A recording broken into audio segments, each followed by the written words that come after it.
Isso aí, vamos lá. Começamos agora o capítulo 3 de João Batista, a transição. Lembrando, o ministério de João Batista, ele ficou ali na fronteira entre os profetas do Velho Testamento para a entrada do Novo Tempo, na entrada, que vai ter os profetas do Novo Testamento, lá do concílio de Antioquia, mais profetas lá, ok? Então, o ministério de João Batista ele é um divisor de águas, isso é muito, muito, muito importante. Tá? Ele faz uma divisão, mas hoje especificamente nós vamos pegar aqui, assim, lembrando, né, não é um estudo aprofundado, tá, gente? São alguns detalhes, assim, eu diria assim, umas dicas práticas de como nós percebermos algumas coisas a respeito da vida e obra de João Batista e os aspectos divinos, como é que o divino vai estabelecer um profético verdadeiramente.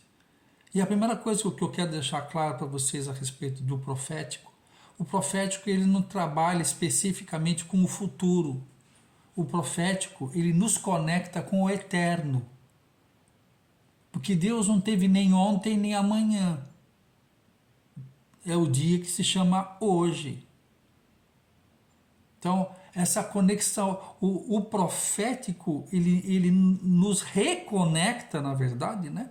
Nos reconecta com o aspecto eterno da criação. Então, muitas vezes o ministério profético ele fica meio perdido, porque quando Deus revela para ele está revelando no dia que se chama hoje. Agora, a mentalidade profética, a mentalidade, a raiz adâmica, pensa que é um amanhã, depois da manhã, e põe um cronos, onde é um kairos. Entendeu? Aí está demorando muito, está demorando. Para Deus um dia como 1000 anos, e 1000 anos é como um dia, né? dentro daqui do nosso entendimento, ok? Então, o ministério profético ele nos reconecta com o eterno e não com o futuro, ok? Então lá em Lucas capítulo 1, vamos já entrar aqui. Existiu no tempo de Herodes, rei de Judeia, um sacerdote chamado Zacarias, da ordem de Abias. Sua mulher era das filhas de Arão e o seu nome era Isabel. Tá? Então aqui, olha, quando você pega o nome Zacarias no hebraico, significa Deus que lembra, Deus que não esquece. Tá? Como ele é eterno, não tem nem como ele esquecer. A única coisa que ele joga no mar do esquecimento são os nossos pecados, porque quando eu e você nós aceitamos a Jesus como nosso Senhor e Salvador, quando nós nascemos de novo, diz que nossos pecados, toda a nossa existência foi jogada no mar do esquecimento. Tá? Quando nós nascemos de novo em Cristo Jesus, os nossos pecados não são perdoados, eles são crucificados, porque nós nos tornamos nova criatura. Nós somos agora uma nova criatura. Estão entendendo isso? Então, não se sintam perdoados, eu fui perdoado. Não, se você nasceu de novo, você não foi perdoado. Se você nasceu de novo, tá? Você é nova criatura. É um outro, não é aquele mesmo foi pregado na cruz. Está interessante? Estão entendendo isso? Está interessante? O velho homem foi crucificado com Cristo. Às vezes nós temos na nossa cabeça que nós estamos dizendo que ele morreu por mim, agora que bênção, agora estou lavado. Sim, você está lavado no sangue, como o corpo de Jesus está lavado no sangue, porque morreu na cruz e nós morremos com ele. E se você morreu com ele na cruz, ressuscitado você foi com ele também, no terceiro dia. E o mesmo Espírito que ressuscitou a Jesus dentre os mortos, é o mesmo Espírito que ressuscitou a mim e a você. Se você nasceu de novo. Se você não nasceu de novo, vai ler lá o livro de João, capítulo 3, do versículo 1 ao 8. Tá bom? Então vamos lá. Então aqui fala de dois aspectos. Zacarias no hebraico, que é Deus que lembra, e Isabel, consagrada a Deus. Então aqui fala de dois aspectos interessantes.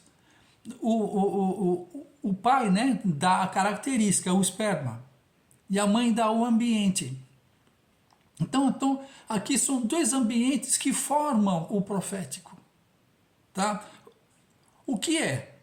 Primeiro, o profético, que você vai ver que até a pregação de João Batista, que ele fazia assim, né, ele fazia lembrar qual era a mensagem de João Batista, era Techuvá.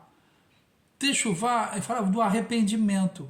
E o arrependimento não estava falando especificamente, tão somente do seu pecado. O arrependimento tinha a ver com voltar para a nossa essência. Volte para a essência. E qual era a essência? A árvore da vida. E a árvore da vida não é um vegetal de grande tamanho, de grande vulto. A árvore da vida é Cristo. Cristo era o alimento de Adão e Eva. Comei de mim. Por isso que Jesus fala, comei de mim, porque eu sou a árvore da vida. Eu sou o caminho, a verdade e a vida. Entendeu? Então o profético, que é o profético verdadeiro, no nosso entendimento, ele não aponta, ele fica falando para você o que você vai ser. O verdadeiro profético faz lembrar você do que você sempre foi antes da queda. Porque eu e você, nós não nascemos do nosso pai e da nossa mãe. Nós somos encarnados pelo nosso pai e pela nossa mãe biológica. Mas nós somos aceitos, arquitetados antes da fundação do mundo. Agora nós decidimos onde nós vamos passar a nossa eternidade, com Deus ou sem Deus. Eu te aconselho que escolha a primeira opção, a eternidade com Deus, por intermédio de Cristo, porque Cristo nos reconecta à árvore da vida. Nós voltamos, aquela ordenança, Deus o abençoou, aí diz, né, multiplicai, crescer e administrai a terra. É isso que é o Evangelho. O resto é penduricalho. A obra redentora de Cristo, nós morremos por causa do delito e pecado da nossa essência adâmica. A nossa essência adâmica era crucificada com Cristo. E agora nós nos retornamos à nossa condição antes da queda. Embora a carne esteja aqui, agora se torna em nós um divisor. Nós temos ainda essa razão adâmica ainda em nós, mas porém agora nós temos o quê? A mente de Cristo, nós temos o Espírito de Cristo. Então agora por intermédio da palavra, do conhecimento das Escrituras, a palavra foi revelada, que é Cristo em nós. Agora por intermédio do conhecimento das Escrituras, nós vamos ter um entendimento da revelação da palavra, que é Cristo, o verbo da vida. Aí nós vamos o quê? De novo comer da árvore da vida. Percebe como não mudou o ambiente, mas o sistema é o mesmo? Tem a árvore da vida, a árvore do conhecimento do bem e do mal. A árvore do conhecimento do bem e do mal fala da nossa raiz adâmica agora. Que é isso que o inimigo quer. O inimigo quer que você e eu nos alimentamos da árvore do conhecimento do bem e do mal. Que é o quê? Depender não de Deus. O inimigo quer que você ande na realidade, sendo que o Pai em Cristo quer que nós andemos na verdade. Então, essa atmosfera profética nos faz lembrar, nos coloca de novo lá em conexão com Cristo. E no caso de Isabel, consagrada a Deus. Porque a única coisa que nos santifica é o Filho do Deus vivo. Não existe outra coisa que te santifica. Não são os teus jejuns, não são as tuas orações prolongadas. Não. É a palavra que te reconecta com o Gênesis, antes da queda, a árvore da vida. E o quê? E uma consagração a Deus, que é o Espírito Santo quem me consagra, que você não é capaz de se consagrar. Que é Ele que nos consagra. É dele, por ele e para ele. Nele nós vivemos, somos e existimos. Beleza? Tchau, gente. Até a próxima aula. Glória a Deus. Bom.